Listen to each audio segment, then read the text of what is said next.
মহারাষ্ট্রে জয় জয়কার বিজেপির। মহারাষ্ট্রের মসনাদে বিজেপি জোট, ঝাড়খণ্ডে ইন্ডিয়া জোটের মুখ রক্ষা।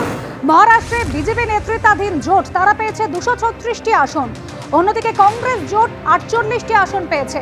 ঝাড়খণ্ড, সেখানে জেএমএম জোট পেয়েছে 56টি আসন, বিজেপি জোট 24টি আসন পেয়েছে।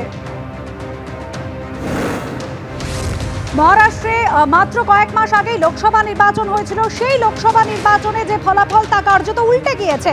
সেখানে বিজেপি মাত্র 17টি আসন পেয়েছিল, আর এবার বিজেপির নেতৃত্বাধীন যে জোট তাদের দখলে 236টি আসন, অন্যদিকে কংগ্রেস পেয়েছে 48টি আসন।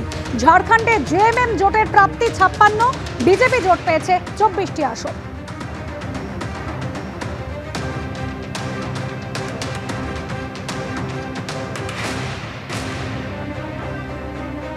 মহারাষ্ট্রে ফের সরকার গঠনের পথে বিজেপি, আর তারপরেই শুভেচ্ছা বার্তা পাঠালেন প্রধানমন্ত্রী নরেন্দ্র মোদী। তিনি বলছেন, এক হয়ে লড়াই, আবার সুশাসনের জয়, আবার উন্নয়নের জয়। মহারাষ্ট্রে বিজেপি জোটের সাফল্য নিয়ে পোস্ট করেছেন নরেন্দ্র মোদী। সাফল্যের জন্য ঝাড়খণ্ডের জেএমএম জোটকেও শুভেচ্ছা বার্তা পাঠিয়েছেন প্রধানমন্ত্রী। আর কিছুক্ষণের মধ্যেই দিল্লিতে বিজেপি সদর দপ্তরে এসে উপস্থিত হবেন প্রধানমন্ত্রী নরেন্দ্র মোদী। মহারাষ্ট্রে ফের সরকার গঠনের পথে বিজেপি, শুভেচ্ছা বার্তা প্রধানমন্ত্রীর। এক হয়ে লড়াই, আবার জিতল উন্নয়ন, আবার সুশাসনের জয়। সাফল্যের জন্য ঝাড়খণ্ডে জেএমএম জোটকেও শুভেচ্ছা বার্তা পাঠিয়েছেন প্রধানমন্ত্রী।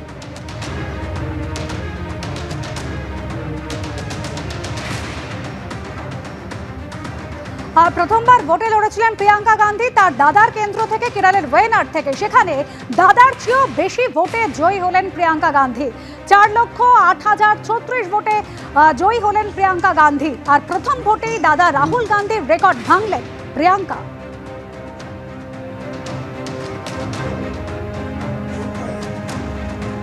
बहुत बड़ी जिम्मेदारी है, कर्तव्य है मेरा कि पूरी तरह से मैं अपनी पार्टी और अपने देश के जो संविधान के जो मैं लड़ूंगी पूरी तरह से।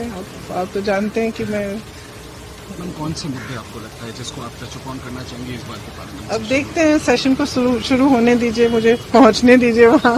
एक आखिरी सवाल करना चाहता हूँ, महिलाओं की भूमिका को लेकर के आप? जी देखिए, शुरू से मैं बहुत ज़्यादा मतलब महिलाओं के पक्ष में ही बोलती भी हूँ, और मैंने कोशिश भी की थी यूपी में काफ़ी उनको आगे लाने की। और राजनीति में मेरी जहाँ तक मेरी समझ है, मैं सोचती हूँ कि महिलाओं को ज़्यादा से ज़्यादा आगे बढ़ना चाहिए, आना चाहिए। और आजकल तो सब समझने लग गए हैं, हमने तो पहल की थी उस समय। आज सारे राजनीतिक दल ये समझ गए कि महिलाओं में कितनी शक्ति है और राजनीति में कितनी उनकी भूमिका है। मतलब इस तरह से कि जितनी भी पॉलिसीज जो निकालते हैं लोग महिलाओं को का वोट निकालने के लिए, मैं चाहती हूँ कि वो सिर्फ वोट पर ध्यान न हो, लेकिन उनकी भागीदारी पे ध्यान हो, उनके सशक्तिकरण के लिए ध्यान हो, और वो सचमुच उनको आगे बढ़ाने का काम हो।